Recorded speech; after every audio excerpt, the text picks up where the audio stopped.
안녕하세요. 파산관제인 홍인필 변호사입니다. 부인권, 지난 시간에 이어서 부인권 행사의 대상이 되는지 문제되는 경우에 대한 검토, 개별 행위를 검토하는 겁니다. 변제, 돈을 갚는 거죠. 쉽게 얘기해서 변제는 채무자가 자신의 의무를 이행하는 것입니다. 법적으로 변제는 채무자가 자신의 의무를 이행하는 것이어서 변제 행위가 부인의 대상이 된다는 점에 대하여 채무자가 이해하기 어렵다는 반응을 보이는 경우가 많죠. 자기가 할 일 했는데 빚을 갚았는데 왜 이게 사행위가 되냐.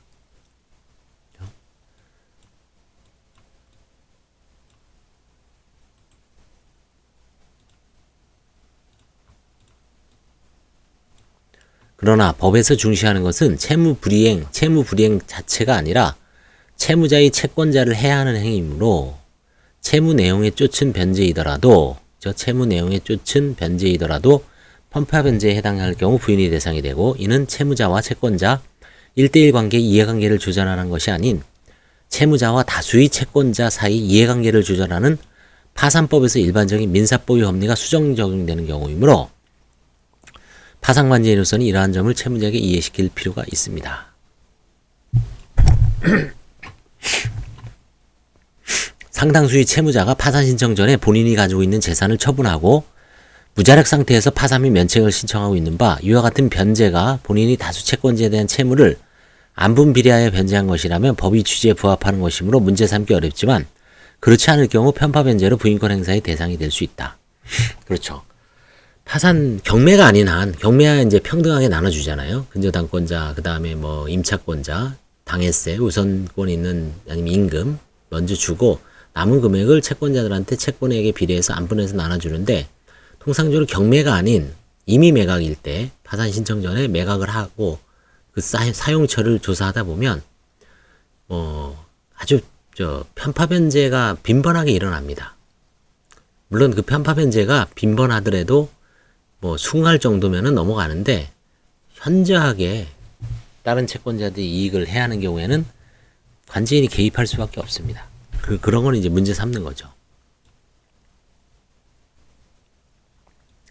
특히 변제에서 문제되는 게 이거죠. 특히 본인이 가지고 있는 재산으로 친인척 채무에 우선 변제하고, 친인척, 처제, 처형, 형, 동생, 부모, 자식, 그렇죠? 파산을 신청한 경우에 변제한 금원이나 기타 물건이 친인척에게 남아있을 수 있으므로 관련 부동산 등기부등본, 채무자와 친인척의 은행 거래 내역 및 주민등록 초본 등을 제출받아 자금의 출처와 사용 내역, 거주지 이동 상황 및 친인척의 부동산 취득 및 매각 과정을 조사하여 부인권 행사의 요건 충족 여부를 파악할 필요가 있다. 저는 지금 파산 면책 진단을 해주고 상담을 해줄 때 편파 변제는 절대로 일어나서는 안 된다는 것을 극히 강조합니다. 만약에 부동산을 매각했다 그러면 압류금지 범위 내의 재산으로 가지고 있는 건 상관없습니다. 예를 들어서 서울 같은 경우에 전세를 5천에 월세를 한 30 정도 구하고 나머지 금원 한 8천 남았다. 3천 중에 일부 생계비 정도 빼고 나머지는 반드시 보관하고 있다가 파산 신청 후에 관제인한테 그대로 갖다 줘라.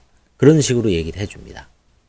그런 식으로 얘기를 해줘야지 그 사람들이 이제 편파 변제 유혹이 있죠. 형 돈 갚아야 되는데, 어머니한테 작년에 마이너스 통장 해온 거 갚아야 되는데, 남동생한테 좀 부탁을 해서, 그건 인지상정이지만 파산 관제인한테 나중에 시달리고 소송당하고 시간만 늦어지고, 그렇지 말고 반드시 편파성이 심한 경우가 대부분이기 때문에 그건 관제인 신청 대리인들이 잘 제어를 해야 됩니다. 그렇죠? 이런 걸 조사하면 파악할 수가 있습니다. 예. 이번 시간에는 변제에 대해서, 변제가 편파 변제일 때 행위의 어떤 유해성이라든가 편파성이 심할 때는 부인 대상이 될 수 있다는 것을 알아봤습니다. 감사합니다.